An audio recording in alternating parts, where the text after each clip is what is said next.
is Latifa James, and I am a survivor of sexual abuse.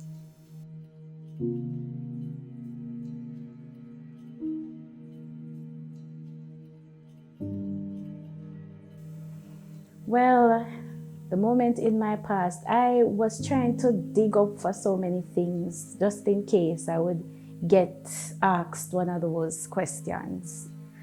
And it was not so easy to think of which one defining moment.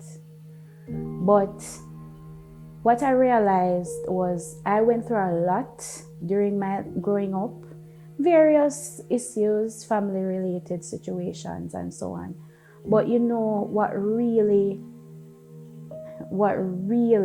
made me feel like, hey, as if it couldn't get worse, was my experience with rape. And it happened so much later than a lot of other stories I've heard for me, but the impact was terrible. Looking back, I remember, can't forget those times I was 19 and I was in college. And I could not pay for my examinations, or to do my examinations at the time. Tuition was due and everything. And I had just the weekend to come up with over $100,000. That was on my mind. The Friday before my exams, I was out with my significant other, and I was on the beach, and we were on the beach. But before I went to the beach, I had a feeling like I never wanted to go to that far or to that area at that time. And I decided that, okay, all right, I just changed my mind and I decided to go. I went there, and we were there for quite a while until I started to feel uncomfortable. I said, you know, it's getting late, so I guess we need to go. What happened, I saw a man somewhere going, and I was wondering who goes on the rocks by themselves in the night. And that's when I started to say, we need to go. So I decided that I would move. We would move soon. It was too late. I can remember the person telling us to hold down our heads or he'll shoot us. And I never got to look at him or to see what's happening because I was afraid. I never thought something like that would happen to me. And funny enough, my sister had dreamt about it a year before, and I never really took it seriously. She dreamt about something similar happening to me, and I thought it couldn't happen. Or it wouldn't, or I was just hoping at least. And what happened? The man proceeded to go into my bag to take out to look for money and everything. He was basically robbing us. And he never stopped there. I kept on telling him I didn't have the money. That time I only had $150 in my bag, enough to go home. And he felt I probably had the money somewhere else or something, and I was telling him if I had any more I would give him, but I don't. And he kept on telling me to shut up. And I'm like, you're robbing me, and I'm telling you I don't have any money more than what you found, and you're telling me to shut up at the same time. And then he told me that he started to tell me to turn around and bend over. And he said, I'm the one that caused it on myself because I chat too much. And he told me, At that time, he had already told the guy to go sit in the rocks, take off his underpants, put it over his head. And I was behind him. He turned his back. He told him to turn his back, and he had the weapon in the back of his head. And he was behind me. One of the times he said he didn't have to shoot me. He took a knife and showed me. I said he could just run this down my throat. And when he started to do what he was doing, he started to rape me. I had to comply because he was like, you want to save my life tonight? You want to save a life tonight, my friend? And I said to him, both of us. And I told him, and I really don't like to say that part sometimes, because persons usually ask me, what about your boyfriend? What did he do? What could he do and everything? And just allowing somebody to do that, saying that I'm saving the both of us. A little bit too brave. But I did whatever. He did what he was doing, penetrated me. I don't think I kept being asked if he used protection. I was like, no. And how I knew that was because I heard him saying that he's going to scrape off the evidence. And I felt the blade of the knife on my left cheek, my left butt cheek. And I can remember even initially when he came with the gun, me wondering if this was the night I was gonna die. This was the night, and I remember my mother always warning me and stuff. And I said, I never knew what to do. I felt nasty. So I felt nasty. I felt terrible. I went straight home. And I couldn't even say it to my mother. I texted her that it happened. I only told a male friend that I saw, luckily, and he gave me fear to go home. And I just told the guy to try to talk to our drive and let him know that, and just see if they can help you out and let you go home, because he didn't live in Montego Bay. And I remember calling my lecturer to tell her. And I found it so funny that it took me almost dying to even get to do my exam. They were lenient on me because of what happened. Could only find only $12,000 at the time. And I can remember the next day we were to go to the police. My lecturer dropped us off, my mom and I. Because even when I texted it to her, I just saw her look at me. She couldn't say a word, she just shake her head. Like she never knew what to say. And everybody was shocked, everybody was angry, everybody was blaming the guy for not helping me. So, I went by the police and they talked, and one of them laughed and said, never know your name for go over there, so. She naive. On top of it. And in my mind, I was like, but you have a job and nobody walks expecting to be hurt and killed and stabbed and robbed like every day. After the incident, I wore big shirts. I just went in town anyhow because I didn't want a man to look at me. And anybody that I saw in a similar shirt that he was in, I started to feel afraid that he would find me. And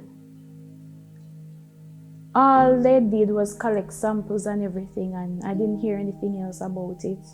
I remember taking 16 pills. I have never, and I don't like pills. I've never taken 16 pills in one night, and I had to do it.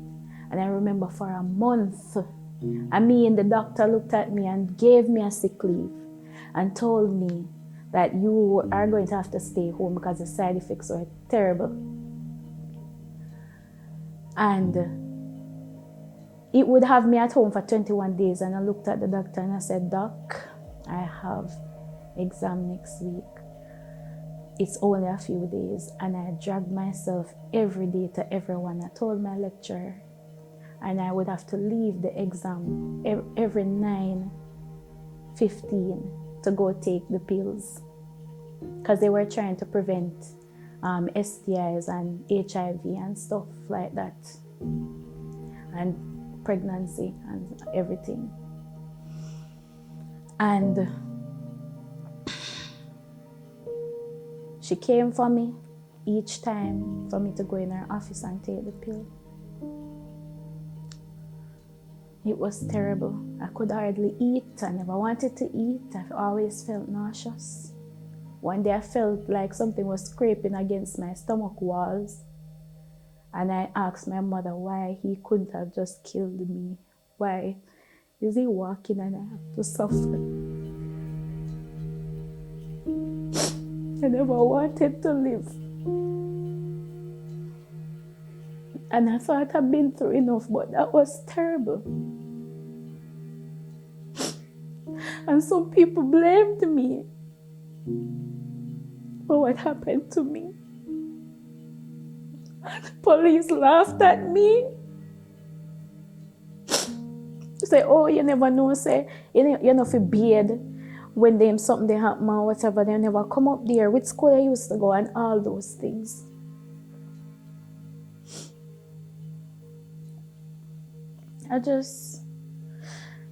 You see, when I found that I could go to exam and I finished, I always looked at my mother and I told her, I said, Mommy, I don't want any resits, and I ended up resitting too, as I couldn't study. Remember one time I was crying behind my laptop, and the dog was playing around, and the dog just stopped. Everybody was talking around me, and the dog stopped and came there. It's not like I was crying loud enough, but you know, animals know. And I can remember one day I was looking through my stuff, and I found a piece of paper still stapled, and it's rusty. And I opened it and I started to smile, because that was my sick leave paper that I never submitted. And I told myself a year after that I remembered the month. And I said, I'm 1 year stronger, 1 year wiser, and 1 year more aware. I was very hypervigilant. I still could not walk. I still have feel eyes behind people behind me. I have eyes in the back of my head. But it's not as intense as before, and I've learned to be vulnerable because I never used to show anybody my pain. I used to listen to everybody's troubles. I used to hear of sexual abuse so much around me. And I finally decided that, hey, I could be helping somebody. That was my defining moment. That is a moment that I started to take myself really out of my comfort zone and told myself that I have to do so many things. I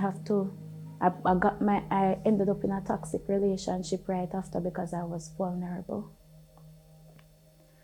And it reached a point where I allowed anything to be said to me and done. And you know what?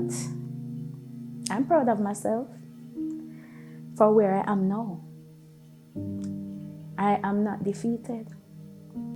I wouldn't even call myself a victim. That was an identity I wore, but not anymore. And I always say, transmute your pain into power. And I pushed myself. I realized who I could be instead. And I said, one day I should inspire others. You know, women of destiny, I'm really grateful for such a platform to voice my experience, my concerns without feeling judged or feeling like I shouldn't share my pain because persons might think that I can't help them and things like that, because I was going through counseling training and I ended up having PTSD, moderate anxiety disorder, mild depression, all those things. And those are multiple traumas, caused from multiple traumas throughout my life. I've overcome the PTSD and have other things that I had to deal with. But it just shows how much of a survivor I am. And how much I have the urge to live. And Women of Destiny provided a sisterhood in which we all could meet with other persons that want to be an advocate for those that went through the same. And I'm saying, never ever compare a struggle, because we've all had similar effects, similar results from it. We all have something struggling with after. We all need to just be each other's support. And to me, I think I am a success story. I believe I am powerful. No, in fact, I know I am. Because I have the strength to heal. And I always say a healer is committed to healing. Doesn't mean that you'll always be 100%, but you'll get there.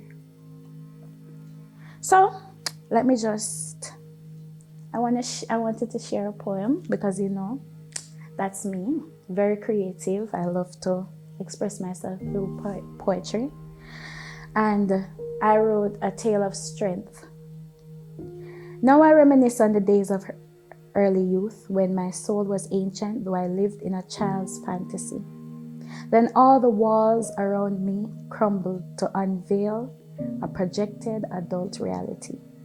When did frolicking about the world turn into a search for stability? Other children thought about play, but I lamented on accountability. Childhood happiness was bliss, it was sweet serendipity. In the days I was an untouched maiden, when I was climbing the ladder of womanhood, I felt happiness was a privilege instead of something I deserved. In the pursuit of hope, I wanted my voice to be heard. I felt my life was designed for hurt. Oh, the innocence in the eyes of a young dame. The first thought was a smile when you heard my name. I thought bringing people joy was the purpose of my pain. I've been violated, made into a victim by a man who did not respect my womanhood, grappled by traumatic chains.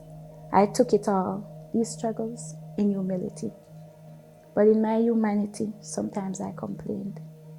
A heart, my dear heart, is a strength I have acquired. I weep at the burden of it despite being widely admired. For like many, I have lived until I died. And through dying, I learned how to live. In my darkness, I found my light. And above all, I have incomprehensible abundance, an incomprehensible abundance of love to give. And that is it. That is Mystique. That is Latifa James. That is the powerful woman. I am healthy. I am ethnic. I am revolutionary. I am her. I'm just her.